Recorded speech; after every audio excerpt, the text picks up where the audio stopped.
There's something timeless about pulling a piece of dough aside, whispering the ancient prayer, and connecting to generations of women who came before me. Jewish women have been doing this for thousands of years, connecting and praying and bringing holiness to their food and homes.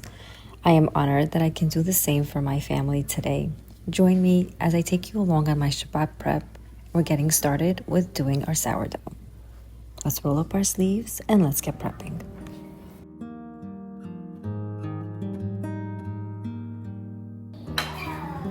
Hi, hello. How was your day? It was a geschmack of what? It was a geschmack?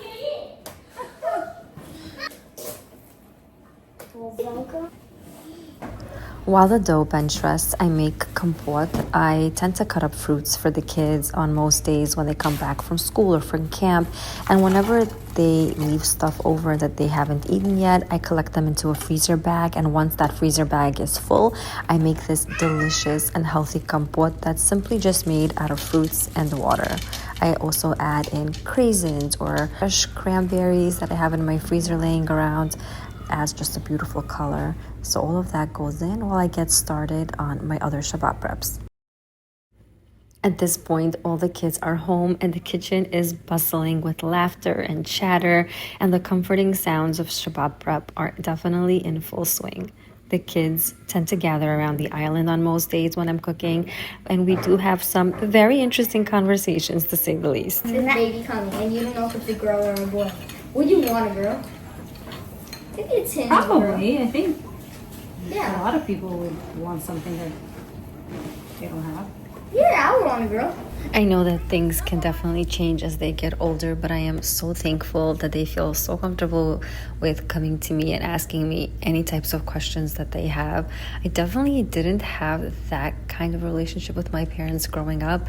It was different. I felt very comfortable with them, but there were certain things that I would never ask. I think a lot of people in my generation probably felt the same way, but I'm so happy that my kids, I guess, have a different relationship with me. I don't know if I'm making sense.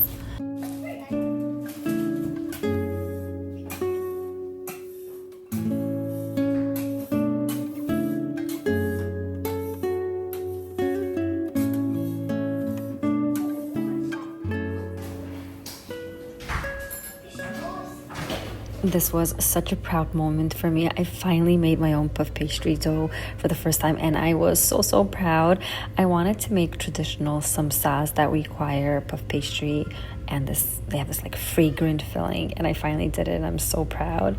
I remember as a small child looking on as my grandmother and mother would make these delicious meat-filled pastries, thinking that I would never be able to do it, and sure enough, I surprised myself. I did record the entire process, and hopefully we'll have that recipe up for you shortly. Is he in the toilet? Is he playing with the toilet? Miriam. Yes, he is. Miriam, go get him, please. I can't. Please wash his hands. Because I can't carry the baby. I don't know why they like to play with the toilet. I don't get it. Because it's water? Did I just supposed to do that? I don't know. I think all babies like to do it, so they want to do it over and over. Let me try doing it in triangles.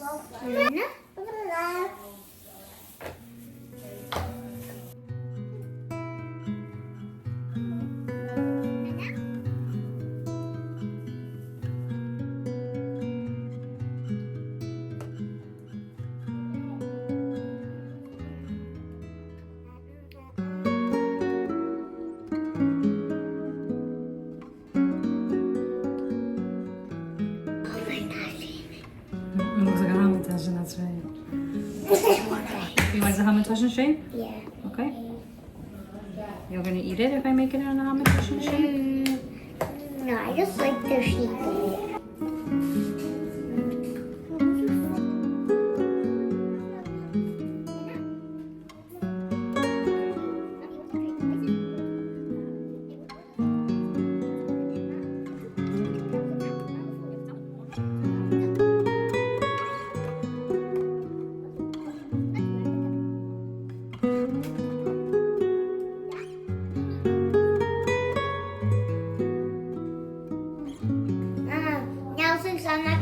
you made into that shape? I wanted to do half and half, Ah. just to keep it pretty on a plate, you know?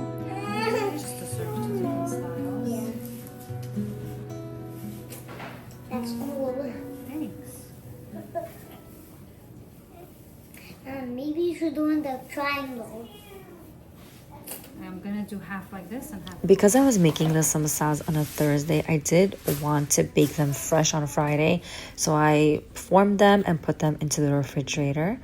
And I've been toying around with a chocolate chip recipe that's oil based, and I finally figured it out. I finally got the right measurements where I don't have to use margarine or butter, and it's parb and amazing and delicious, and I can't wait to share that recipe with you. The recipe will be linked below for you. To, as you see, put them all onto a tray and freeze them, and this way whenever I need any, I can just pop out a few and we get to enjoy them after dinner on the weekdays. We just like a little treat here and there, and I don't want to be making a chocolate chip batter every single time.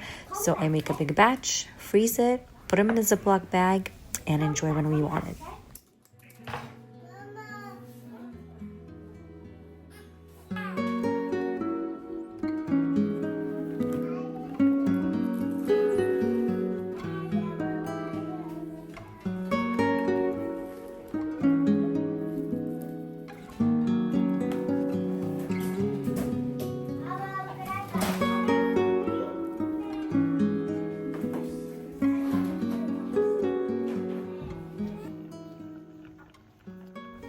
The kampot at this point has been simmering for about 20 minutes, and that's completely done. I also put a small pot of soup to boil just because we like to have it on hand. It's like the Chinese dough, the dumpling wrapper. I had a bit too much filling left over from the samsa, so I wanted to make like pot stickers almost. So as you can see, I'm using those little dumpling wrappers, putting some water around the edges, adding in a tablespoon of the filling, folding it in half, and just in a cute way, designing it into a little pot sticker.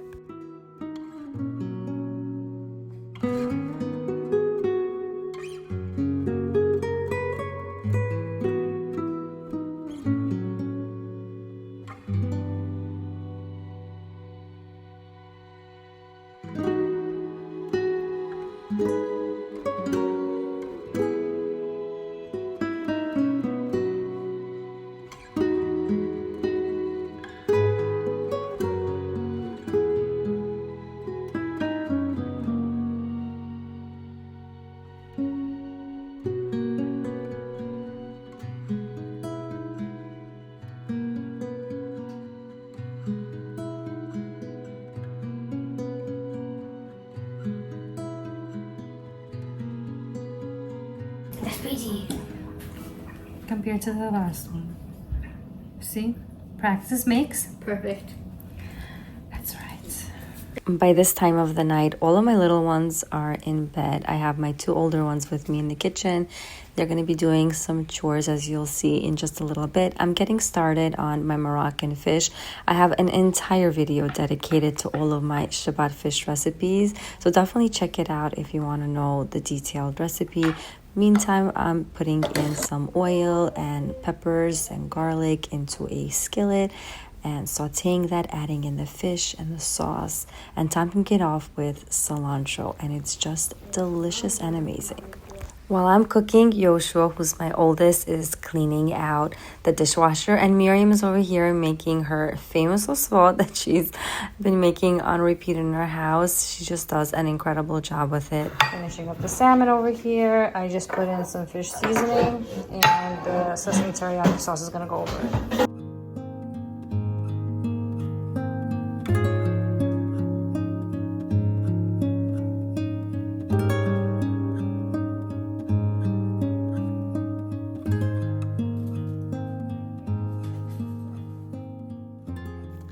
The next thing that I'm doing is this prime mock second cut brisket. I got this from Bingo. I'm going to be putting half of this garlic and oil dip that we love having on Shabbat, but I need to use it up already because we didn't finish it like 2 weeks already. But it's still perfectly fine and has an amazing aroma. So I'm gonna add that and onion soup mix over the top. Like a few teaspoons of it. Has tons and tons of flavor. And use the back of a spoon to incorporate everything.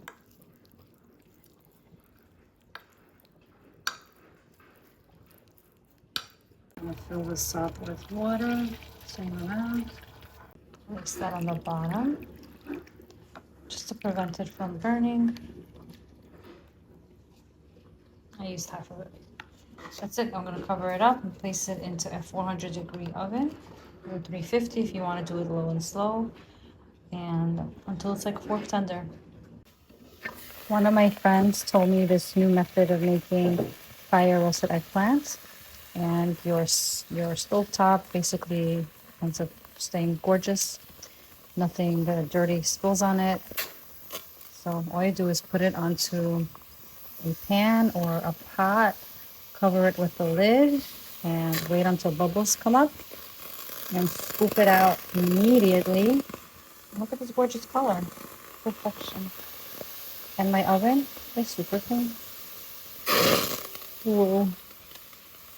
My kampot has cooled. All I do is I put a sieve on top of a pitcher and pour it in.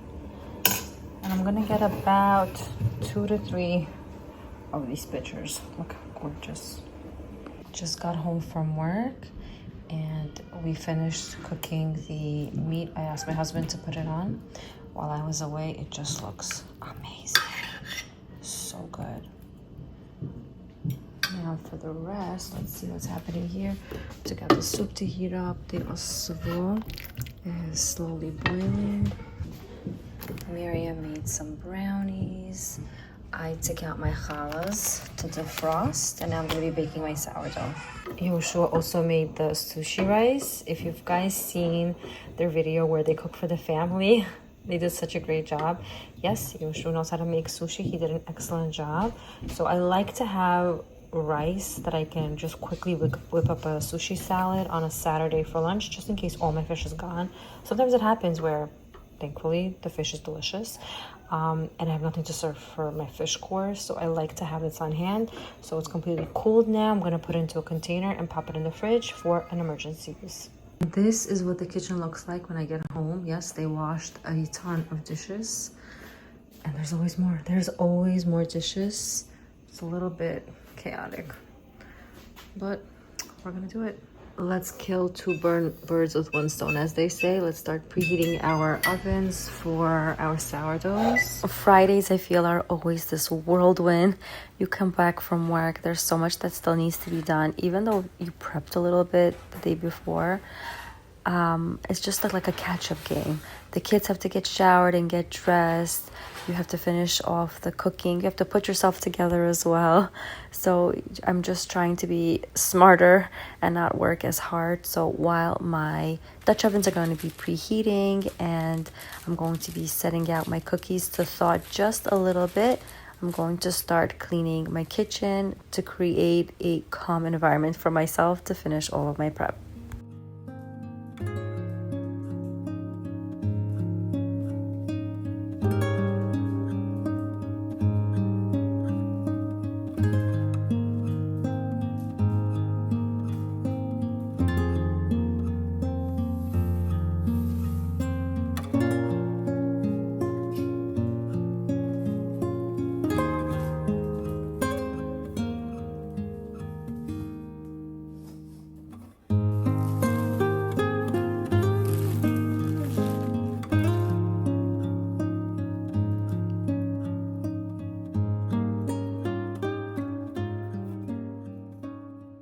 I've said it so many times here, but I love watching people work with dough, especially sourdough and just generally breads, the scoring, the shaping, so therapeutic. I love it, and I hope you guys enjoy it as well.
Because I don't usually place my dough on the actual bannetons, I just let them air dry in the sun just like this on the windowsill.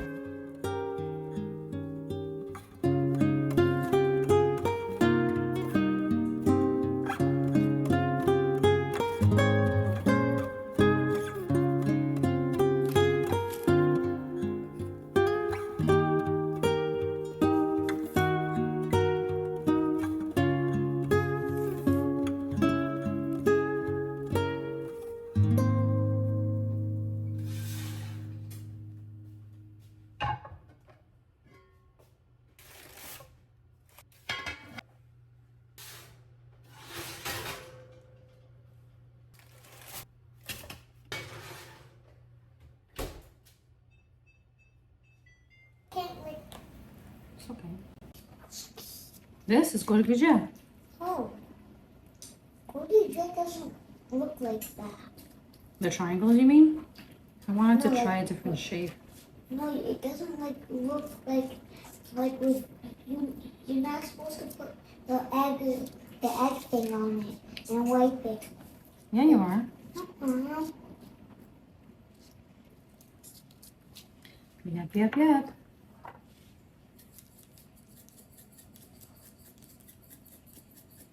Mama, Mm-hmm.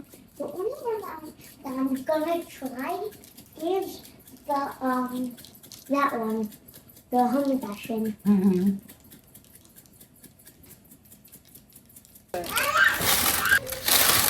Beauties are out. They look so good. They're gonna cool off over here while I'm gonna bake the Gozhgizhges. Quick kitchen update. I actually cleaned the entire kitchen. There are no dishes in the sink. I just have to empty that out. The cookies are baked. My cast irons here are cooling. These are all cooked already for my, so I added eggs, sweet potato, and a potato. I also have over here some baby potatoes boiling for some garlic and dill baby potatoes that I serve with the chicken or the fish. I'm not really sure yet. The Gozhgizhges are here. And the second batch of cookies are in the oven. This whole area is nice and clean. Sourdough is cooling over there. Boiled some beets for a beet salad. I boiled some eggs, potato and carrot for a potato salad that I'll do. And while that's cooling, I'm gonna make the crispy chicken with Kellogg's cornflake crumbs. The Gozhgizhges are ready. Looks so good.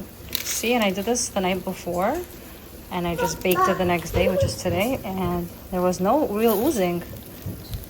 Nice and crispy. So proud of myself. Look at all those layers. Yummy. In here I have about 4 chicken thighs, the drumsticks and the actual thigh. I cut it up into 3 pieces. I'm putting in half a bottle of Italian dressing. This one, how many ounces is it? 15 ounces. So about half a bottle. I'm gonna close it up and let that marinate while I do my other components. Using cornflake crumbs. Gonna add half of it. Gonna add a little salt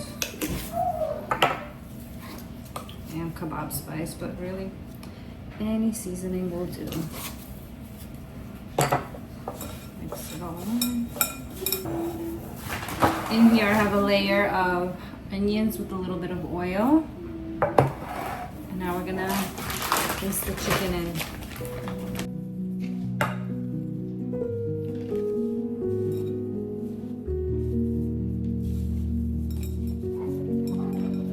Get it into every nook and cranny.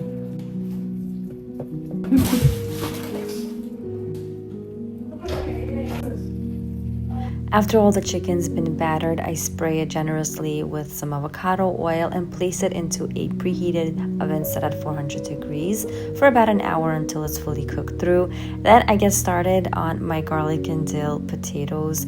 I add in a little bit of oil, a lot of garlic, salt, black pepper, and dill right before serving.